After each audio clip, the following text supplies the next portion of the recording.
नमस्कार दोस्तों, आज हम आपको एक ऐसी मोटिवेशनल कहानी के बारे में बताएंगे जिन्हें सुनकर आपके अंदर उत्साह बढ़ जाएगा और आप अपने लक्ष्य को प्राप्त करने के लिए औरों को भी मोटिवेट हो जाएंगे। चाहे यह चुनौतियों पर काबू पाने, सपनों को हासिल करने या कठिन समय में ताकत खोजने की कहानी हो, ये मोटिवेशनल स्टोरी आपको खुद पर विश्वास करने और कुछ भी कर सकने वाले दृष्टिकोण के साथ जीवन में मदद करने के लिए एक धक्के की तरह होगी। एक बार एक बहुत बड़ा बिजनेसमैन एक छोटे गांव में जाता है। उसका मकसद होता है कि उस गांव में एक बड़ी सी फैक्ट्री लगानी है। वह एक ऐसी जगह पर पहुंच जाता है जहां पर उसके सामने एक नदी होती है। उस नदी के सामने एक गांव होता है।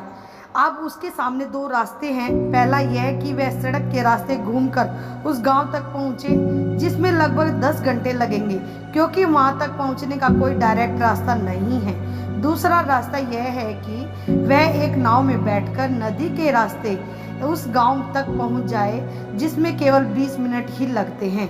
तो अपना टाइम बचाने के लिए उसने उस नाव के जरिए गांव तक पहुंचने का फैसला किया।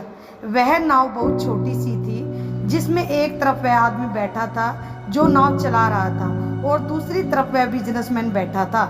नाव में बैठने के थोड़ी देर बाद उस बिजनेसमैन ने नाव वाले से पूछा, तुझे पता है तेरी नाव में कौन बैठा है?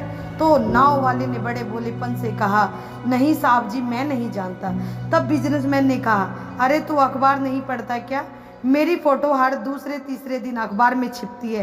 तो नाव वाले ने कहा, अरे साहब, मुझे पढ़ना लिखना नहीं आता। मैं बहुत छोटा सा था जब मेरे माता पिता गुजर गए थे और अपने परिवार का ध्यान रखने के लिए मैं बचपन से ही काम में लग गया, इसलिए मेरा स्कूल बचपन में ही छूट गया था।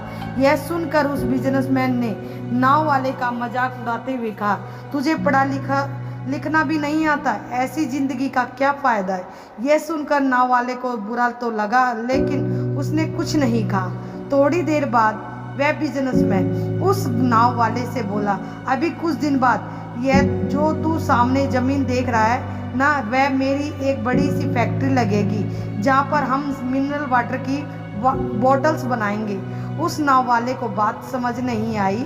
उसने कहा कि किस चीज़ की फैक्ट्री? तो बिजनेसमैन ने बड़े रट्टे होकर उससे कहा कि वहाँ पानी की बोतलें बनेंगी जो तेरे गांव में बिकती लेकिन शहरों में बहुत बिकती है। तब नाव वाले ने कहा, अरे साहब, मुझे कहाँ पता होगा, मैंने तो कभी इस गांव से बाहर निकला ही नहीं। फिर बिजनेसमैन ने उसके ऊपर हंसते हुए कहा, तू कभी इस गांव से बाहर तक नहीं गया, मुझे पता ही नहीं कि शहर क्या होता है, ऐसी जिंदगी का क्या फ़ायदा? उसकी बात सुनकर नाव वाले को सच में ही लगने लगा कि उसकी ज़िंदगी किसी काम की नहीं है। यह सोचते हुए उसकी नाव पर से एक ध्यान हटी और नाव की एक पत्थर से टक्कर हुई, जिसकी वजह से नाव में पानी भरने लगा और नाव डूबने लगा। उस जगह पर पानी बहुत ही गहरा था और किनारा बहुत दूर था। नाव वाले को समझ आ गया कि अब इस नाव को बचाने का कोई तरीका नहीं है। फिर भी वह अपनी जान के लिए नदी में छलांग लगाने ही वाला था।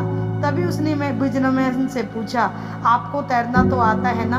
तो बिजनेसमैन ने घबराकर पूछा, ऐसा क्यों पूछ रहे हो, मुझे तैरना नहीं आता। उसकी यह बात सुनकर नाव वाले को हंसी आ गई और बोले, साहब, आपको तैरना तक नहीं आता है, ऐसी जिंदगी का क्या फ़ायदा? यह सुनकर उस बिजनेसमैन को अपनी गलती का एहसास हुआ और हाथ जोड़कर उसने नाव वाले को कहा, तुम जो मांगोगे मैं वह दूंगा, बस मेरी जान बचा लो। तो उस नाव वाले ने कहा, अरे साहब, घबराओ नहीं, मुझे सिर्फ तैरना नहीं आता बल्कि डूबते हुए लोगों को बचाना भी आता है। आप मुझे कसकर पकड़ लो, मैं आपको कुछ नहीं होने दूंगा। और फिर उस नाव वाले को ने सिर्फ अपनी बल्कि उस बिजनेसमैन की भी जान बचाई। तो हमें इस कहानी से एक बहुत बड़ी सीख मिलती है।